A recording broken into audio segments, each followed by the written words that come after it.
కెరీరా గమ్యం ఒక్కటే. ఇంజనీరింగ్ నుంచి యానిమేషన్ వరకు ఎన్నో కోర్సులతో అత్యుత్తమ విద్యను అందిస్తోంది KLH యూనివర్సిటీ.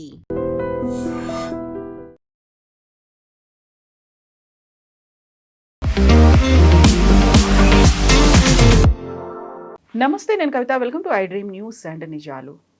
ఏప్రిల్ 22, 2025 పహల్గాంలో ఉగ్రవాదులు దాడి చేసి అతి క్రూరంగా కిరాతకంగా 26 మందిని చంపి ఇప్పటికీ సంవత్సరం గడుస్తోంది.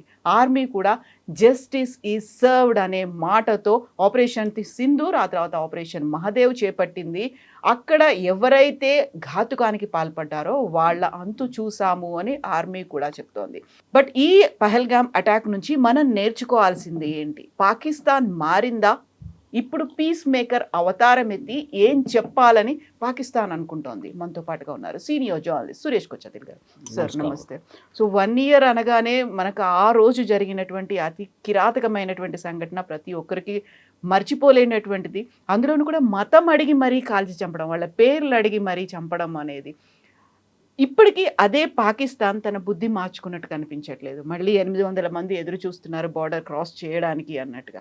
అదే పాకిస్తాన్ మళ్ళీ పీస్ మేకర్ అవుతోంది. ఇరాన్ యుద్ధాన్ని ఆపుతాము అనే ఒక మాట చెప్తోంది. ఇది ఇంగ్లీష్లో ఒక సేయింగ్ ఉంది, leopard can never change it's spots అని. అది మీరు పెయింట్ కూడా కొట్ట చేదని చేయొచ్చు, కానీ it never change it's spots. మనం ఇది పెహల్గాం కన్నా ముందు కూడా మనం IC-814 మర్చిపోకూడదు. అది అట్లీస్ట్ మన కంట్రోల్లో లేకుండే. కండహార్లో కూర్చున్న ఒక ప్లేన్లో 200 మంది ప్యాసింజర్స్, దాంట్లో ఒకరిని అజిత్ దోవల్ గారు ముందే చంపేశారు వాళ్ళు ఆ రోజు. అదొక లెసన్ ఉండే మనకి ఆ రోజు జరిగిన దాని ప్రకారం. తర్వాత మనం పాకిస్తాన్లో చేసిన ఆపరేషన్ అంతా దురంధర్ లాంటి సినిమాలు చూసాం. డైరెక్ట్ అండ్ ఇండైరెక్ట్గా మనం చాలా చేసాం. కానీ పెహల్గాం చాలామంది జరిగినప్పుడు ఇమీడియట్గా గవర్నమెంట్ మీద తప్పు పట్టారు. ఆ రోజు మీరు సెక్యూరిటీ ఇవ్వలేదు అక్కడ, అది ఇదని చెప్పి చాలా మటుకు క్రిటిసిజం ఉంటాయి. మన దేశంలో ఆర్మ్చైర్ ఎక్స్పర్ట్స్ చాలామంది ఉన్నారు. ఒక ఇన్సిడెంట్ జరిగిన తర్వాత దాని గురించి క్రిటిసైజ్ చేయడంలో ఎక్స్పర్ట్స్ ఉన్నారు మన మనుషులు. నిర్మలా సీతారామన్ గారు బడ్జెట్ ప్రజెంట్ చేసినప్పుడు ఆ వారం మొత్తం అందరు బడ్జెట్ ఎక్స్పర్ట్ అయిపోతారు. ఏదైనా ఇట్లా ఇన్సిడెంట్ జరిగితే దాన్ని మళ్ళీ IPL వస్తే IPL టైంలో వాళ్ళు క్రికెట్ ఎక్స్పర్ట్స్ అయిపోతారు. ఇంటెలిజెన్స్ అనేది యాక్షనబుల్ ఇంటెలిజెన్స్ ఉండాలి. వర్షం పడుతుందా అంటే పడవచ్చు అని చెప్పేది మన మెట్రలాజికల్ డిపార్ట్మెంట్ వాళ్ళు చెప్తారు. పడితే పడుతుంది, లేకుంటే లేదు, ఒక ప్రాబబిలిటీ ఉంది అంతే. ఇంటెలిజెన్స్ కూడా అంతే. మీకు ఇంటెలిజెన్స్ చాలా సోర్సెస్ నుంచి వస్తుంది. ఒకటి హ్యూమన్ ఇంటెలిజెన్స్ అంటారు, అది ఆర్మీ లాంగ్వేజ్లో హ్యూమింట్ అంటారు, HUMNIT. హ్యూమన్ ఇంటెలిజెన్స్ ఏంటంటే బేసిక్లీ మీరు గ్రౌండ్ లెవెల్లో ఉన్న మనుషులకి ఒక గవర్నమెంట్ ఒక బడ్జెట్ కేటాయిస్తారు, ఆర్మీ కానీ పోలీస్ కానీ వాళ్ళకి. దానికి ఆడిట్ ఉండదు. అది మనం నక్సలైట్ మూమెంట్లో కూడా చూస్తాం, తెలంగాణలో కానీ ఎక్కడైనా. నక్సలైట్ వ్యతిరేకంగా ఉన్న వాళ్ళు ఇన్ఫార్మర్స్ కొంతమంది ఉంటారు, వాళ్ళకి లక్షలుగా డబ్బులు ఇస్తారు. వాళ్ళు ఇచ్చే ఇంటెలిజెన్స్ మీద ఎంత యూజ్ చేయొచ్చు ఆ ఇంటెలిజెన్స్. ఇప్పుడు ఇంటెలిజెన్స్ వచ్చినప్పుడు దాన్ని వెరిఫై చేయాల్సి వస్తుంది. ఒకరు వచ్చి చెప్పారు, సార్ ఆ అడవిలో 3 ఉన్నారు, టెర్రరిస్ట్ లాగా కనిపిస్తున్నారు, గడ్డ ఉంది, ఏదో బ్యాగ్లు వేసుకున్నారంటే then the army commander local లెవెల్లో ఆయన ఒక దాన్ని డబుల్ చెక్ చేయాల్సి వస్తుంది. ఆయన అక్కడ వెళ్ళలేరు కదా, లోపలికి వెళ్ళి చెక్ చేయలేరు. So then technical intelligence use చేస్తారు. అది డ్రోన్ ఉండొచ్చు, శాటిలైట్ ఇమేజరీ ఉండొచ్చు, కానీ అడవి ఉంటే శాటిలైట్ ఇమేజరీ పనికిరాదు, ఈవెన్ డ్రోన్ కూడా పనికిరాదు. Technical intelligence, heat seeking, infrared అట్లాంటి కెమెరాస్ యూస్ చేస్తారు.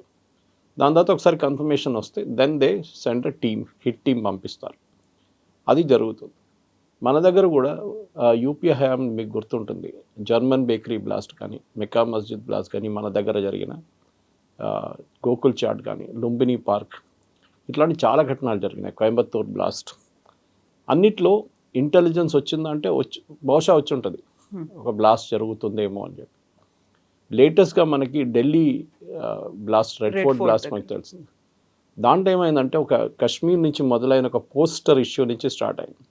ఎవరో పోస్టర్ అంటించారు గోడ మీద, ఎవరని చెప్పి వాళ్ళు పికప్ చేసే CCTV నుంచి వాళ్ళు 10 మంది పేరు చెప్పారు, వాళ్ళని వెళ్ళి పట్టుకున్నారు. అక్కడి నుంచి లాస్ట్ మనిషి దొరకలేదు. ఈ వాజ్ అ డాక్టర్ మ్యాన్ తెలిసింది. ప్యానిక్ అయ్యి ఆయన ఏం చేశారంటే ఉన్న మెటీరియల్ అంతా కార్లు వేసుకొని రెడ్ ఫోర్ట్ వైపు వెళ్ళి రెడ్ ఫోర్ట్లో పార్క్ చేసి అది రోజు సాయంత్రం తీసినప్పుడు ఆ ట్రాఫిక్ సిగ్నల్ కాడ బ్లాస్ట్ అయింది. ఇప్పుడు దాంట్లో కూడా అడగొచ్చు మీకు ఇంటెలిజెన్స్ ఏమైంది. మీరు మర్చిపోతున్నారు వాళ్ళు 9 మందిని పట్టుకున్నారు, 10వ మంది ఎస్కేప్, 10% ఎస్కేప్ అయిపోయారు అంతే. ఆ 9 మందిని కూడా పట్టుకోకపోతే వాళ్ళు 9 మంది కూడా బ్లాస్ట్ చేస్తుండే ఆ రోజు. దేవుడు డన్ ఇట్. ఆ రోజు కాకుండా నెక్స్ట్ డే చేస్తారు. సో మన దగ్గర మనం సెక్యూరిటీ ఫోర్సెస్ని ఎప్పుడు మనం అప్రిషియేట్ చేయం. మనం ఏదో యుద్ధం జరిగితే, ఉరి లాంటి అటాక్ జరిగినప్పుడు, సర్జికల్ స్ట్రైక్ చేసినప్పుడు, బాలకౌట్ చేసినప్పుడు మనం అప్రిషియేట్ చేస్తాం. మన దగ్గర ఇంకో ప్రాబ్లం ఏంటంటే మన దగ్గర ఉన్న ఆపోజిషన్ లీడర్స్ కొంతమంది మన గవర్నమెంట్ని, మన ఆర్మీని ఎప్పుడు క్రిటిసైజ్ చేస్తారు. రీసెంట్లీ మళ్ళీ బాలకోట్ గురించి రాహుల్ గాంధీ కొంచెం కామెడీ లాగా చేశాడు. బాలకోట్ గురించి ఏం జరిగింది, బాలకోట్లో ఏం చేయలేదు మనం చెప్పేసి. అంటే మీరు మన ఎయిర్ ఫోర్స్ వాళ్ళని ప్రశ్నిస్తున్నారు ఆ రోజు బాలకోట్లో ఏం జరిగింది.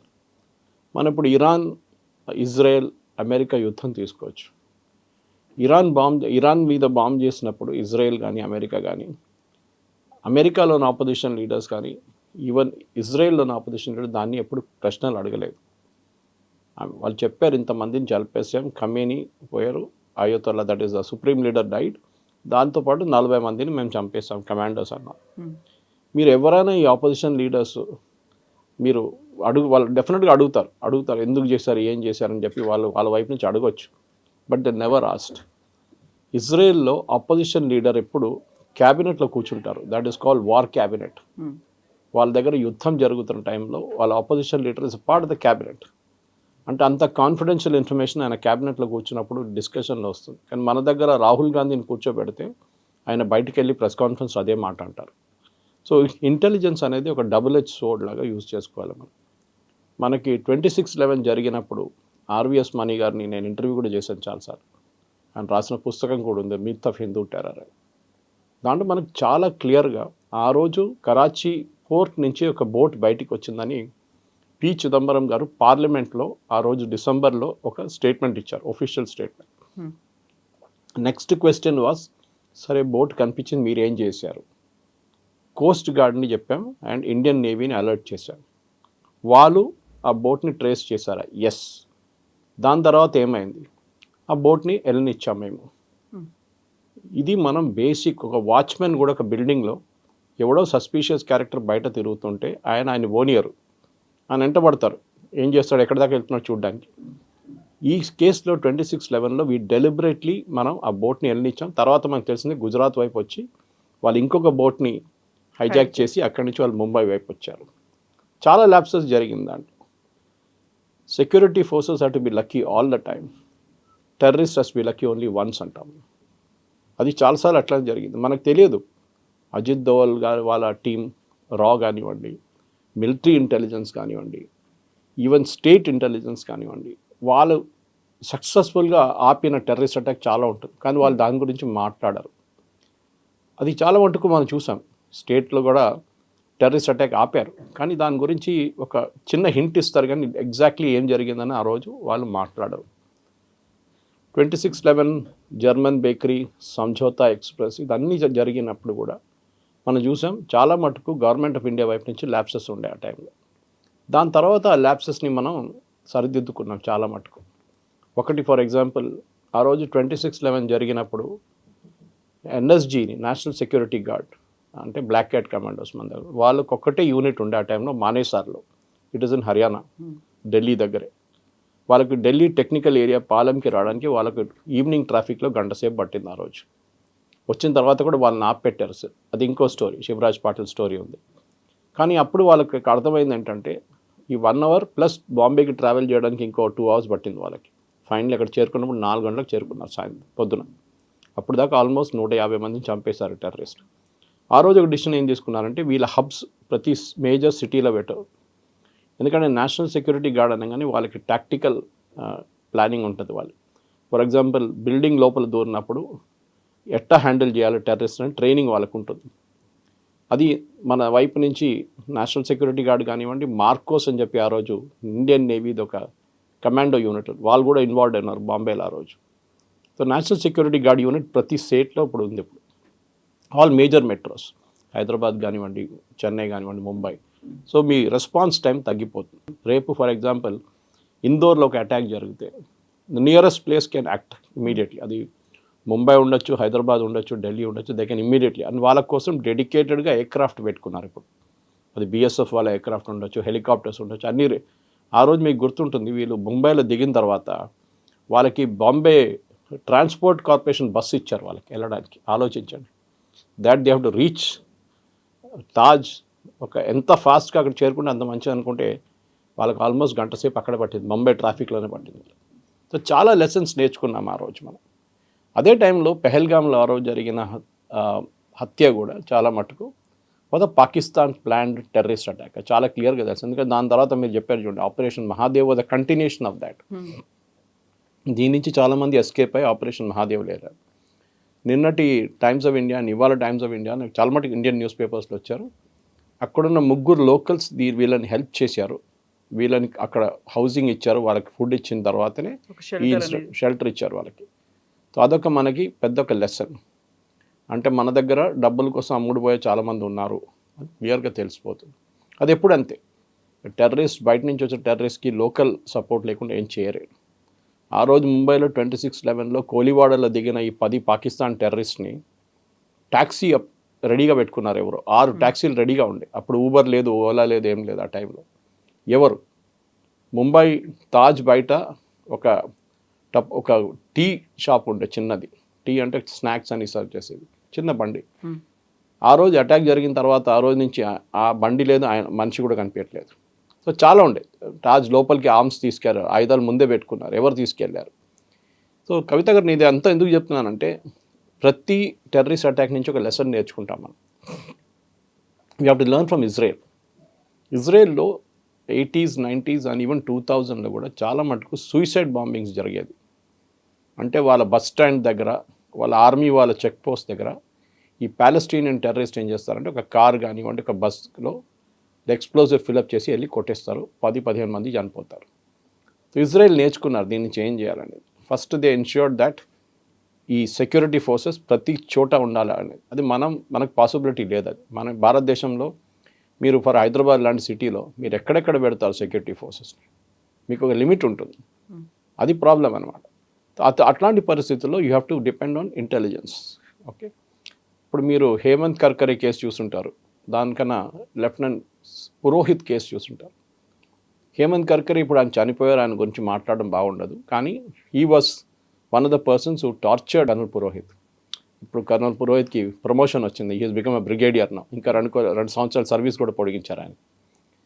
మిలిటరీ ఇంటెలిజెన్సే మన దగ్గర ఉన్న ప్రేక్షకులు చాలామందికి తెలియదు. వాళ్ళ పని ఏంటంటే స్టేట్ ఇంటెలిజెన్స్ ఉంటుంది, సెంట్రల్ ఇంటెలిజెన్స్ ఉంటుంది, రా ఉంటుంది. రా బేసిక్లీ బయట ఉన్న యాక్టివిటీస్ని కంట్రోల్ చేస్తారు. భారతదేశం బయట ఉన్నది. విత్ ఇన్ కంట్రీ మీ దగ్గర ఐబీ ఉంటుంది ఢిల్లీలో, అది కాకుండా స్టేట్ యూనిట్స్ ఉంటుంది. మిలిటరీ వాళ్ళకి వాళ్ళ ఇంటెలిజెన్స్ ఉంటుంది. ఓకే, మిలిటరీ ఇంటెలిజెన్స్ ఏం చేస్తారంటే ఎంఐ అంటారు, వాళ్ళు టెర్రరిస్ట్ ఫోర్సెస్లో జాయిన్ అయిపోతారు. మీరు కొన్ని కేసెస్ వినుంటారు, కాశ్మీర్లో అంతా he became kind of a person who గడ్డం పెంచుకొని వాళ్ళతో మిక్స్ అయిపోతారు. కర్నల్ పురోహిత్ చేసింది అదే. అభినవ్ భారత్ అని చెప్పి which has connections earlier to Savarkar and దానికన్నా ముందు మిగతా చాలామంది సెటప్ చేసిన ఒక హిందూ గ్రూప్ ఉండే, వాళ్ళ దాంట్లో దూరిపోయారు. అది వాళ్ళ పని. And he was reporting to his senior. ఆయన సీనియర్కి ఆయన కన్సిస్టెంట్గా రిపోర్ట్ ఇస్తున్నాడు, నేను ఇది చేస్తున్నాను అని చెప్పేసి. కానీ అప్పుడు కూడా ఆయన పికప్ చేసుకున్నారు. హేమంత్ కర్కరే వీళ్ళందరూ కలిసి టార్చర్ చేశారు ఆయన్ని చాలా మటుకు. 7-9 సంవత్సరాల తర్వాత the court acquitted him saying ఆయన ఎవిడెన్స్ ఏం లేదు ఆయన వ్యతిరేకంగా. సో ప్రతిదానికి మన దగ్గర ఒక స్టోరీ ఉంది. మనకి ప్రాబ్లం ఏంటంటే మన దేశంలో ఆ రోజు అక్కడ బైసారాన్లో జరిగిన హత్యలో పెహల్గామ్లో ఆ టూరిస్ట్ ఏరియా ఓపెన్ లేదు ఆ రోజు. అక్కడ ఉన్న టూరిస్ట్ ఏజెన్సీస్ అంటే ఏజెంట్లు అనుకోండి, వాళ్ళు టూరిస్ట్ చాలామంది ఎక్కువ అయినప్పుడు అక్కడి నుంచి నెక్స్ట్ స్పాట్కి పంపించారు అందరినీ పెహల్గాం నుంచి. ఇది సెక్యూరిటీ ఫోర్సెస్ని ఇన్ఫార్మ్ చేయలేదు. కానీ మనం ఒక మాట అర్థం చేసుకోవాలి, ఇది పాకిస్తాన్ టెర్రరిస్ట్కి ఎట్లా తెలిసిందండి దాట్ వీళ్ళందరూ బైసరాన్లో ఉంటారు ఆ టైంలో అని చెప్పేసి. అక్కడ లోకల్ కోఆర్డినేషన్ ఉండే. బహుశా ఈ ట్రావెల్ ఏజెంట్స్ కానివ్వండి, హోటల్ ఏజెంట్స్ కానివ్వండి, ఈ టెర్రరిస్ట్ గ్రూప్స్ నడిమిట్లో ఒక కోఆర్డినేషన్ ఉండే. ఎందుకంటే వాళ్ళందరూ పెహల్గాంలో ఉంటారు కదా ఆ రోజు, టెర్రరిస్ట్ కూడా పెహల్గాంకి వస్తుండే. Why did they go to that spot అంటే వాళ్ళకి ముందే తెలిసిపోయింది వీళ్ళు ఇక్కడికి వస్తారు. మీరు చూసుంటారు వాళ్ళు రెక్కీ కూడా చేశారు, వాళ్ళు ఆర్గనైజ్డ్గా అయింది అంతా. సీసీటీవీలో వచ్చింది, ప్రీవియస్ డే వచ్చి రెక్కీ చేశారు, వాళ్ళు తిరిగారు ఆ ఏరియా అంతా, ఎంతమంది టూరిస్టులు వస్తున్నారు, ఎక్కడ పోతున్నారు అన్నీ చూడడానికి. So it was done in a very very pre planned way. మన ఒక ఆర్మీ యూనిట్ మీద అటాక్ చేసేది కాదు, ఒక సివిలియన్స్ వాళ్ళ మీద దాడి చేసినప్పుడు. మీరు ఉరీ చేసినప్పుడు కానీ మిగతా చోట్ల కూడా అటాక్స్ జరిగినప్పుడు కూడా వాళ్ళకి రెస్పాండ్ చేయడానికి టైం ఉండే. ఓకే, సరే వాళ్ళు రాత్రి నిద్రపోయినప్పుడు అటాక్ చేశారు ఉరీలో, అది that's a different story altogether. కానీ వాళ్ళకి అట్లీస్ట్ ఆయుధాలు ఉన్నాయి వాళ్ళ చేతిలో. ఇది ఇన్నసెంట్గా ఉన్న సివిలియన్స్, అది కూడా మీరు చెప్పినట్ల మీ మతం ఏంటి, మీరు కల్వా చదవండి అని చెప్పేసి చంపేసిన చాలామంది 26 మంది చనిపోయారు ఆ రోజు. The lesson is very clear that one, preparedness చాలా ఇంపార్టెంట్. మళ్ళీ అది చెప్తున్నాను, terrorist has B lucky only once. And వాళ్ళకి కావాల్సిన అన్నిటికంటే పెద్దది ఏంటంటే పబ్లిసిటీ. ఏ టెర్రరిస్ట్ గ్రూప్ అయినా మీరు పిఎల్ఓ టైం నుంచి చూడండి, Palestine Liberation Organisation, Yasser Arafat, వాళ్ళు ఎయిర్క్రాఫ్ట్ హైజాకింగ్ కానీ, మ్యూనిక్ ఒలింపిక్స్లో 11 మంది ఇజ్రాయేలీ అథ్లీట్స్ చంపినప్పుడు కానీ వాళ్ళకి పబ్లిసిటీ చాలా ఇంపార్టెంట్. ఏ రోజు మీరు పబ్లిసిటీ ఎలిమెంట్ తీసేస్తారో ఆ రోజు నుంచి మీరు ఏం చేయరు. అది ఇజ్రాయెల్ నుంచి నేర్చుకోవాలి మనం. ఇజ్రాయెల్ ఇప్పుడు కూడా చూడండి, వాళ్ళ టెక్నికల్ ఇంటెలిజెన్స్, వాళ్ళ హ్యూమన్ ఇంటెలిజెన్స్ సూపర్గా ఉంటుంది. మీరు కేసెస్ చెప్పుకుంటే ఇజ్రాయెల్ చాలా ఉన్నాయి అట్లాంటిది. లాస్ట్ మనం గుర్తు చేయాల్సిన యహ్యా సిన్వార్ కానివ్వండి, మిగతా హమాస్ యాక్టివిస్ట్ని అందరినీ ఎట్లా చంపారు. దెన్ రీసెంట్గా ఈ ఆపరేషన్ మొదలైనప్పుడు వాళ్ళ రీసెంట్ దాంట్లో సుప్రీం లీడర్ని ప్లస్ 40-40 కమాండర్ని చంపారు. ఇంటెలిజెన్స్ ఎక్కడి నుంచి వస్తుంది వాళ్ళకి? వాళ్ళు కల్టివేట్ చేస్తారు వాళ్ళు. నిన్న Israel Mossad chief, farmer Mossad chief, ఇది లీడ్ చేసిన ఒక మనిషి, his name is mentioned only S M. ఆయన ఇరాన్లో ఆ రోజు చేసిన ఆపరేషన్లో ఆయనకి ఏదో జరిగింది, చనిపోయారు ఆయన. ఆయన గురించి నిన్న ఒక మెమోరియల్ సర్వీస్ పెట్టారు వితౌట్ నేమింగ్ హిమ్. అంటే వాళ్ళు అంత ఇంపార్టెన్స్ ఇస్తారు ఇంటెలిజెన్స్ కోసం. మన దగ్గర I think the main thing we lakh at the state level is intelligence. ఇప్పుడు మన తెలంగాణలో చెప్తే మీరు, మన ఎస్ఐబి ఉంటే ఇక్కడ, వాళ్ళు నెక్సలిజం వైపు చాలా మటుకు చూస్తారు, చెక్ చేస్తారు, వాళ్ళ మీద ఒక ఇన్ఫర్మేషన్ ఉంది. కానీ అట్ లోకల్ లెవెల్ ఇంకా మనకు చాలా ఇంప్రూవ్ చేయాల్సి ఉంది, ఎస్పెషలీ టెక్నికల్ ఇంటెలిజెన్స్ అన్నమాట. అది మనం చేయాల్సింది. వాళ్ళకి దానికోసం కావాల్సిన ఎక్విప్మెంట్ కావాల్సి వస్తుంది. మీరు పెగసస్ గురించి వినుంటారు, ఇజ్రాయలీ సాఫ్ట్వేర్ ఒకటి చాలా పెద్ద కాంట్రవర్సీ క్రియేట్ చేసింది. అది ఇదంతా మనకు కావాల్సింది. ఒక దేశం అట్ ద సేమ్ టైం మనం ఒక పోలీస్ స్టేట్గా మారకూడదు.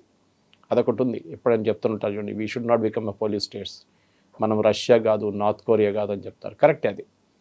కానీ మన మీద ఆమ్నీ ప్రెసెంట్ ఎప్పుడు పాకిస్తాన్ మన వైపు ఒక నిఘా ఉంటుంది. పాకిస్తాన్ వాళ్ళ మెయిన్ ఏం ఏంటంటే బ్లీడ్ ఇండియా విత్ 1000 cuts అని చెప్పారు. ఆ స్టేట్మెంట్ మనం ఎప్పుడు మర్చిపోకూడదు. ఎగ్జాక్ట్లీ. ఇంత జరిగింది, ఆ తర్వాత పాకిస్తానే మోస్ట్ ఎఫెక్టెడ్ కంట్రీగా కూడా ఐడెంటిఫై చేశారు, టెర్రరిజంతో ఎక్కువ ఎఫెక్ట్ అయింది అనేది. అక్కడ నుంచే బోల్డ్ అంతమంది ఒక ఫ్యాక్టరీ లాగా బయటకు వస్తున్నారు అనుకున్నప్పుడు, బార్డర్ని క్రాస్ చేయడానికి కావచ్చు, వీటన్నిటితో రెడీగా ఉన్నారు అనుకున్నటువంటి అదే పాకిస్తాన్ ఇప్పుడు మళ్ళీ ఇంకొక అవతారం ఎత్తింది. అంతకుముందు ఈ మా యుద్ధాన్ని ఆపింది మీరే, మీకు నోబెల్ పీస్ ప్రైజ్ ఇవ్వాలి అనేటువంటి అనౌన్స్మెంట్ వచ్చింది. ఇప్పుడు వాళ్ళు ఒక వేదికను పెట్టుకున్నారు, ఇస్లామాబాద్ టాక్స్ అనేవి అక్కడ అవుతున్నాయి. వాళ్ళు ఒక పీస్ మేకర్స్గా అవతారం ఎత్తారు.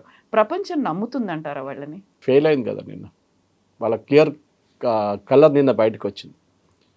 అది ఇజ్రాయెల్ వాళ్ళు దీనికన్నా ముందు కూడా వార్న్ చేశారు.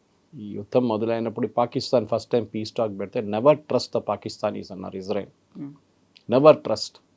ఎందుకంటే వీళ్ళని ఎప్పుడు చెప్తారు, wolf in a sheep's clothing అని. ఓకే, వీళ్ళు చేసిన, మన వైపు చేసిన టెర్రరిస్ట్ అటాక్ అందరికి తెలిసిందే. తాలిబాన్ని పెంచి పోషించింది ఎవరని అందరికీ తెలిసిందే. తర్వాత అదే తాలిబాన్ వీళ్ళ వ్యతిరేకంగా దాడులు మొదలుపెట్టారు. సో పాకిస్తాన్ అనే ఒక దేశంది మెయిన్గా మనం ఇప్పుడు కూడా చూడండి, president Trump, vice president Vance మాట్లాడుతున్నది అసీం మునీర్తో, షబాజ్ షరీఫ్తో కాదు. ముందు జియాउल హక్, దానికన్నా ముందు యహ్యా ఖాన్, పర్వేజ్ ముషర్రఫ్, వీళ్ళతోనే మాట్లాడతారు. సివిలియన్ అడ్మినిస్ట్రేషన్ పట్టించుకోరు. ఎలక్షన్ గెలిచిన ఇమ్రాన్ ఖాన్ జైల్లో ఉన్నారు, ఎలక్షన్ ఓడిపోయిన షబాజ్ షరీఫ్ బయట ఉన్నారు. ఇది వీళ్ళ దగ్గర నుంచి నేర్చుకోవాల్సింది. జుల్ఫికర్ అలీ భుట్టోని ఉరితీశారు, బేనజీర్ భుట్టోని చంపారు. ఇట్లాంటి చాలా ఎగ్జాంపుల్స్ ఉన్నాయి పాకిస్తాన్లో. సో పాకిస్తాన్ అనే ఒక దేశం మన మీద ఒక అన్ఫినిష్డ్ అజెండాగా భారతదేశం మీద బ్లీడ్ ఇండియా విత్ 1000 cuts. అది మన వైపు మనం అర్థం చేసుకోలేదు ఎన్ని సంవత్సరాల నుంచి. మనం ఒక డెమోక్రసీ, మనం ఏం చేద్దాం, మనం హ్యూమన్ రైట్స్ అది ఇది మాట్లాడుకుని, పాకిస్తాన్ ఎప్పుడు వాళ్ళకి అట్లాంటి ఏం లేదు. వాళ్ళకి మన మీద దాడి చేయాలి. ఇప్పుడు Kashmir is an unfinished agenda అంటారు వాళ్ళు. హైపోథెటికల్ అనుకుందాం కవిత గారు, కశ్మీర్ వాళ్ళ వైపు వెళ్ళింది అనుకోండి, ఆ దాంతో ఆగుతారా? కాదు. మళ్ళీ జునగఢ్ అంటారు, మళ్ళీ హైదరాబాద్ అంటారు. ఎస్, ఇది పాకిస్తాన్ స్ట్రాటజీ. వాళ్ళకు మనం ఒక దేశం ఇచ్చాం. వీ వాంట్ ముస్లిమ్స్ కోసం దేశం కావాలంటే స్పెసిఫిక్గా రిలీజియస్ బేస్డ్ ఒక దేశం వాళ్ళకి ఇచ్చాం. మనం ముక్క లైన్ గీత గీసేసి వాళ్ళకి ఇచ్చేస్తారు మహాత్మా గాంధీ, నెహ్రూ కలిసి. కానీ దాంతో వాళ్ళకి సరిపోవట్లేదు. వాళ్ళకి భారతదేశం ఒక సక్సెస్ఫుల్ నేషన్గా, ఒక డెమోక్రసీగా మారింది, వాళ్ళకి ఇంకా తట్టుకోలేకపోతున్నారు వాళ్ళు. Pakistan is a failed state, మనందరూ తెలిసింది. ఎకనామికలీ ఫెయిల్డ్ వాళ్ళు, పొలిటికలీ వాళ్ళు ఫెయిల్ అయినారు. ఇప్పుడు చూడండి, అప్పు తీసుకొని వాళ్ళు లోన్ కడుతున్నారు. సౌదీ అరేబియా దగ్గర డబ్బులు తీసుకొని యూఏకి డబ్బులు ఇస్తున్నారు. నిన్న సుడాన్కి అమ్మాల్సిన ఎయిర్క్రాఫ్ట్ ట్రై చేశారు, అది నిన్న ఫెయిల్ అయిపోయింది. సౌదీ అరేబియా డబ్బులు ఇయ్యరని చెప్పారు. సో పాకిస్తాన్ని మనం ఎప్పుడు గుర్తుపెట్టుకోవాలి, పాకిస్తాన్ని ఇంటర్నేషనల్ లెవెల్లో వాళ్ళని ఐసోలేట్ చేయాలి. ఇన్ఫ్యాక్ట్ ఇవాళ పొద్దున్న నేను లేవంగానే ఫస్ట్ ట్వీట్ అదే చేశాను అసీం మునీర్ గురించి.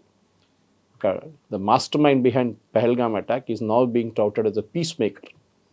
అది మనం ఇంటర్నేషనల్ లెవెల్లో ఎక్స్పోజ్ చేయాలి. మన దగ్గర ఉన్న ప్రతి భారతీయుడిది responsibility, even within India and outside India.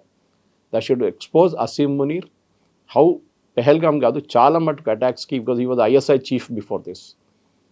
ప్రతి దాడిలో కూడా ఇట్లాంటి మనుషులు చేయాలి. కార్గిల్లో మన అందరూ తెలిసిందే కవిత గారు, మీకు గుర్తుంటుంది. కార్గిల్ జరిగినప్పుడు పర్వేజ్ ముషరఫ్ ఏమన్నారు, నాకు తెలియదు, జరిగిందా అన్నారు. షరీఫ్ కూడా అదే అన్నారు ఆ టైంలో, జరిగిందా నాకు తెలియదే. తర్వాత అన్నారు, ఆర్మీ నా దగ్గర నుంచి ఇదంతా దాచిపెట్టారు, పాకిస్తాన్ ఆర్మీ అని. పాకిస్తాన్ సైనికులు చనిపోయినప్పుడు మన వైపు బాడీ తీసుకెళ్ళంటారా అంటే తీసుకెళ్ళలేదు వాళ్ళు. ఏ ఆర్మీ అయినా వాళ్ళ ఆర్మీ అంటే ఆర్మ్ ఫోర్సెస్ అనుకోండి, వాళ్ళ సోల్జర్స్ డెడ్ బాడీని వాళ్ళు ఇడవరు, తీసుకెళ్తారు ఏ స్టేట్లో ఉన్నా కానీ. మనం సౌరవ్ కాలియా వీళ్ళంతా మనకు తెలుసు ఆ టైంలో జరిగినప్పుడు, కార్గిల్లో ఇనీషియల్ డేస్లో 41 రోజుల తర్వాత మనకు ఆ డెడ్ బాడీ దొరికింది మనకి. But we got dum back. పాకిస్తాన్కి అది లేదు. పాకిస్తాన్కి ఏంటంటే వీళ్ళందరూ ఎక్స్పెండబుల్, అంటే ఒక ఈగలాగా కొట్టేసినా కూడా మాకు ప్రాబ్లం లేదు, మా సోల్జర్స్ పోనీయండి అంటారు. ఎందుకంటే వాళ్ళ మెయిన్ లీడర్స్ హోల్లీ కరప్ట్. మీరు పాకిస్తాన్ జనరల్ యాయా ఖాన్ టైం నుంచి చూడండి, ఫస్ట్ వాళ్ళు లండన్లో ఒక పెద్ద ఇల్లు తీసుకుంటారు, వాళ్ళ పిల్లలంతా బయట పంపిస్తారు, వాళ్ళ ఫ్యామిలీ కూడా అక్కడ ఉంటారు, వాళ్ళ చదువు అంతా అక్కడే. కానీ Pakistan as a nation is failed. మన భారతదేశంలో పావర్టీ లేదని కాదు చెప్పట్లేదు, మన దేశంలో కూడా ఇన్ఈక్వాలిటీ లేదని కాదు. కానీ యాజ్ అ డెమోక్రసీ మీరు కంపేర్ చేస్తే యాపిల్ టు యాపిల్ మనం ఎక్కడో ఉన్నాం. ఎకనామికల్ చూడండి, మన దగ్గర మన ఫారిన్ ఎక్స్చేంజ్ 700 బిలియన్ ఉంటే వాళ్ళ దగ్గర 22 బిలియన్ ఉంది ఇప్పుడు, అంతే. సో యాజ్ అ నేషన్ మనం ఏం నేర్చుకోవాలంటే, పాకిస్తాన్ ఇది ట్రై చేస్తారు కవిత గారు. మీరు ఒక రెస్పెక్టబిలిటీ రావాలంటే ఏం చేస్తారు, ఒక దొంగ కూడా ఒక ప్రాఫిట్గా మారిపోతారు. అదే జరుగుతుంది ఇక్కడ. ఒక పెద్ద రిలీజియస్ లీడర్ అయిపోతారు దొంగ కూడా కావాలని చెప్పేసి. మన చాలా ఎగ్జాంపుల్స్ ఉన్నాయి అట్లా. ఓకే, ధీరేంద్ర బ్రహ్మచారి టైం నుంచి ఎగ్జాంపుల్స్ మీద ఎగ్జాంపుల్స్ వస్తుంది మీకు. సో అది ఎప్పుడు అంటారు, politics is the last refuge for a scoundrel అంటారు. అట్లనే ఇది కూడా సేమ్ థింగ్. సో ఒక ఆర్మీ డ్రెస్ వేసుకున్న అసీం మునీర్ సడన్గా సూట్లో కనిపిస్తున్నారు. సిరియాలో అల్-ఖైదా టెర్రరిస్ట్ గ్రూప్కి $10 మిలియన్ రివార్డ్ ఇచ్చిన మనిషిని అమెరికా ఇప్పుడు సూట్ వేయించి ఆయన వైట్ హౌస్ పిలిపించి ఆయన సిరియన్ ప్రెసిడెంట్గా ప్రఖ్యాపించారు. సో ఇప్పుడు జేడీ వ్యాన్స్ ఫస్ట్ ఫేజ్లో అయినటువంటి పీస్ టాక్స్ కోసం వచ్చినప్పుడు పాకిస్తాన్ ఒక నార్వే నుంచి వచ్చినటువంటి మోస్ట్ వాంటెడ్ క్రిమినల్ ఆయన అక్కడ ఉన్నాడు అనేది. ఇప్పుడు ఇవాళ చూడండి, ఇవాళ పొద్దున డిస్కషన్, నేను పొద్దున ఒక 6 గంటల నుంచి వింటున్నాను డిస్కషన్ ఏం జరిగింది. Are we speaking to the right people అని యుఎస్ వాళ్ళు అడుగుతున్నారు. ఇప్పుడు అంటే మీకు తెలియదా మీరు ఎవరితో మాట్లాడుతున్నారని? మీకు తెలియదా అబ్బాస్ అగార్చి ఎవరు, పెస్కేషన్ ఎవరు, వాళ్ళ గలిబాఫ్ ఎవరు మీకు తెలియదా? మీకు లేదు. వాళ్ళ నడిమిట్లో కోఆర్డినేషన్ లేదు. వాళ్ళ ఐఆర్జీసీ సపరేట్, వీరు separate. IRGC chief Qasem Soleimani close friend ఇదే అసీం మునీర్ ఉండే, అమెరికా చంపిన కాసిం సులేమానీ. అప్పుడు మీకు తెలియదా who is this character Asim Munir అని? అసీం మునీర్ని వాడుకుంటున్నారు ఇరాన్, అది మర్చిపోతున్నారు పాకిస్తాన్. ఇదే Asim Munir rare earths deal కోసం యుఎస్ ప్రెసిడెంట్కి మొత్తం వాళ్ళ ఏరియా అంతా అప్పగించేశారు. దానికోసం is very close to him. అమెరికాకు ఒక కాన్సెప్ట్ ఉంది కవిత గారు, వాళ్ళు ఒక మనిషిని వాడుకొని కరివేపాకులాగా పక్కన పడేస్తారు. చాలా ఎగ్జాంపుల్స్ ఉన్నాయి అట్లా. మీ తాలిబాన్ చూడండి. ఫస్ట్ ఆఫ్ ఆల్ ఒక టైంలో తాలిబాన్ని రష్యాని ఎక్కడి నుంచి ఓడించడానికి వాళ్ళు తీసుకున్నారు. దాని తర్వాత తాలిబాన్ వాళ్ళ వ్యతిరేకంగా వచ్చేసారు. అప్పుడు అల్-ఖైదా వచ్చారు. అల్-ఖైదాని కొట్టడానికి తాలిబాన్ వాడుకున్నారు. తర్వాత తాలిబాన్ వచ్చి మళ్ళీ వీళ్ళ మీద కొట్టారు, వీళ్ళందరూ పారిపోయారు పాకిస్తాన్ నుంచి, అంటే ఆఫ్ఘనిస్తాన్ నుంచి. ఇది వీళ్ళ అమెరికాది కన్సిస్టెంట్ పాలసీ. ప్రతి దేశంలో వాళ్ళు వెళ్తే దే విల్ యూస్ ఆ లీడర్ని యూస్ చేస్తారు, దాని తర్వాత వాళ్ళని పక్కన పడేసి వెళ్ళిపోతారు. అది మనకు జియావుల్ హక్ తీసుకోండి, క్లాసిక్ ఎగ్జాంపుల్ జియావుల్ హక్. జియావుల్ హక్ని ఎంత బాగా వాడుకున్నారు ఆఫ్ఘనిస్తాన్ దాంట్లో క్రైసిస్ టైంలో. అమెరికా డబ్బులు అయితే విపరీతంగా ఇచ్చారు వాళ్ళకి, బిలియన్స్లో ఖర్చు పెట్టారు. లాస్ట్ ఏం జరిగింది, when Zia-ul Haq started threatening America, వాళ్ళని థ్రెటన్ చేయడానికి మొదలుపెట్టినప్పుడు ఏం చేశారు, ఆయన ఒక రోజు పెషావర్ నుంచి వస్తున్నప్పుడు అక్కడ మ్యాంగోస్ ఏరియా అది, ఆ మ్యాంగో దాంట్లో ఒక పెద్ద క్రేట్లో బాంబులు పెట్టి ఆ ఎయిర్క్రాఫ్ట్ని పేల్చేశారు in the air. Ziaul Haq దాంట్లో చనిపోయారు. లెసన్ అది, that they will do this. కానీ ఇప్పుడున్న చూడండి, నిన్న రాత్రి మొన్న పొద్దున ప్రెసిడెంట్ ట్రంప్ ఆయన రెగ్యులర్ ట్రూత్ సోషల్లో కొడుతూనే ఉంటారు గంటకి ఒకటి. Now time has come for Asim Munir to deliver. అంటే ఒక థ్రెట్ లాగా, ఇన్ని రోజులు నీతో మేము ట్రస్ట్ చేసాము, ఇప్పుడు ఇరాన్ వాళ్ళని కూర్చోబెట్టి చేసి చూపించండి, చేయకపోతే అంతే సంగతి నీది కూడా. సో అమెరికా అంతే చాలా clear, my good friend Asim Munir అని అన్నీ చెప్తారు ఆయన. ఈవెన్ మోదీ గారి గురించి చెప్తారు కదా, is my very good friend. America they are very transactional people, especially Trump. ఆయన ఒక రియల్ ఎస్టేట్ అని చూడండి, ఎప్పుడు అగ్రిమెంట్ అని చెప్పారు, we will sign this agreement అని ఎప్పుడు, we have do this deal అంటారు. That's a typical business language. ఈ డీల్ సైన్ చేయబోతున్నాం, ఈ బిల్డింగ్ కట్టడానికి ఉన్న డీల్, ఈ ల్యాండ్ డీల్ మనం సైన్ చేయబోతున్నాం, అదే వాళ్ళ లాజిక్ ఉందన్నమాట. సో మనం పాకిస్తాన్ వైపు నుంచి ఎప్పుడు ఇంగ్లీష్లో అంటారు, we should never let our guard down. Pakistan మారరు, నో మ్యాటర్ వాట్. మన దగ్గర అమన్ కి ఆశా, మన దగ్గర చాలామంది జర్నలిస్ట్, నాకు ఇప్పుడు కూడా గుర్తుంది, పాకిస్తాన్ తీసుకెళ్ళి వాళ్ళని మొత్తం ఒక వారం 10 రోజులు తిప్పి అక్కడ వాళ్ళకి బిర్యానీ తినిపించి వాళ్ళకి పాకిస్తానీ గిఫ్ట్స్ ఇచ్చి పంపించిన చాలామంది జర్నలిస్ట్ మన దగ్గర ఉన్నారు. ఇప్పుడు కూడా ప్రో పాకిస్తాన్ ఆర్టికల్స్ రాస్తారు వాళ్ళు. అమన్ కి ఆశా, పాకిస్తాన్లో ఉన్న ప్రజలంతా మనలాగానే పాకిస్తాన్ ఆర్మీ ఇట్లా ఉన్నారు, మనం ఏం చేయాలని చెప్తారు. నో సారీ, మీరు హమాస్ అండ్ గాజాలో ఉన్న సివిలియన్స్ లాగానే ఇది కూడా. ఆ రోజు ఇజ్రాయెల్ మీద దాడి చేసినప్పుడు October, it was civilians of Gaza, వాళ్ళు తోడు వెళ్ళారు, హమాస్ తోడు, వాళ్ళు కూడా చంపారు చాలామంది, కిడ్నాప్ చేసి తీసుకొచ్చారు. సో మీరు సివిలియన్స్ని మీరు సపరేట్ చేయకండి Pakistan, they are as much. ఎందుకంటే వాళ్ళు పుట్టింది ఒక రిలీజియస్ బేస్డ్ నేషన్గా, వాళ్ళకి రిలీజన్ ఇస్ మోస్ట్ ఇంపార్టెంట్. అది religion is the opium for the masses అంటారు. ఇప్పుడు వాళ్ళని అందుకోసం చేశారనమాట. అప్పుడు వాళ్ళు భారతదేశాన్ని ఎప్పుడు చూడండి, ఇప్పుడు కూడా మీరు కాఫిర్లు, స్టోన్ వర్షిపర్స్, చెట్టును పూజిస్తారు, రాయిని పూజిస్తారు, వాళ్ళు ఎప్పుడు చెప్తుంటారు. మీరు సోషల్ మీడియా చూసుకుని వాళ్ళ పొలిటికల్ కమెంటరీ చూడండి, Pakistan from Dawn news paper to మిగతా ఛానల్స్ కూడా అన్నీ భారత వ్యతిరేకంగానే మాట్లాడతారు వాళ్ళు. కానీ మన దగ్గర కొంతమంది ఛానల్స్ ఉన్నారు, వాళ్ళు కావాలని చెప్పి పొద్దున్న లేసి పాకిస్తాన్ భజన కూడా చేస్తారు. ఇప్పుడు పహల్గామ్ అటాక్ అప్పుడే సరికొత్త ఉగ్రవాద సంస్థ ద రెసిస్టెంట్ ఫ్రంట్ అనేది కూడా వచ్చింది అనేది తెలిసింది. ఆ టైంలోనే మనం జీరో టాలరెన్స్ అని పార్లమెంటేరియన్ని డిఫరెంట్ కంట్రీస్కి పంపించాము. ఇవన్నీ చేసిన తర్వాత అక్కడికి ఆగిపోయిందా, ఆ తర్వాత అది కంటిన్యూ అవుతుందా, ఏం జరుగుతుంది? రెసిస్టెంట్ ఫ్రంట్ అయితే అప్పుడు అనౌన్స్ చేసింది, ఒక డెసిగ్నేటెడ్ స్టేట్ అనేది ఇచ్చింది అమెరికా, ఒక ఉగ్రవాద సంస్థగా గుర్తింపు ఉంది అనేది, దాని మీద బ్యాన్ చేస్తున్నామని. అది మాత్రం సరిపోదు కదా, అంతకు మించి యాక్షన్ అనేది చూపించాలి. ఎగ్జిక్యూషన్ ఎలా ఉంది అనేది ఉంటుంది. ఆపరేషన్ సింధూర్ దాని రైట్ ఆన్సర్. మనం ఆ రోజు 2 వైపుల నుంచి కొట్టాం. ఫస్ట్ పాకిస్తానీ టెర్రరిస్ట్ గ్రూప్స్ని కొట్టాం. అది మసూద్ అజర్ వాళ్ళ ఫ్యామిలీ ఉండొచ్చు, అక్కడ ఉన్న టెర్రరిస్ట్ గ్రూప్ లష్కర్-ఏ తైబా ఉండొచ్చు, మిగతా వాళ్ళ మీద కొట్టాం.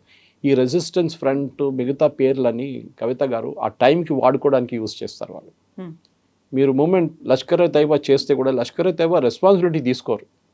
ఇట్లాంటి ఒక కొత్త పేరు పెట్టి లెటర్ తయారు చేసి ఒక ప్రెస్ నోట్ ఇష్యూ చేస్తారు, మేమే చేసామని చెప్పి. మీకు గుర్తుంటుంది, రెసిస్టెన్స్ ఫ్రంట్ అనేది 2 రోజుల తర్వాత వాళ్ళు విత్డ్రా చేసుకున్నారు వాళ్ళ వెబ్సైట్ నుంచి.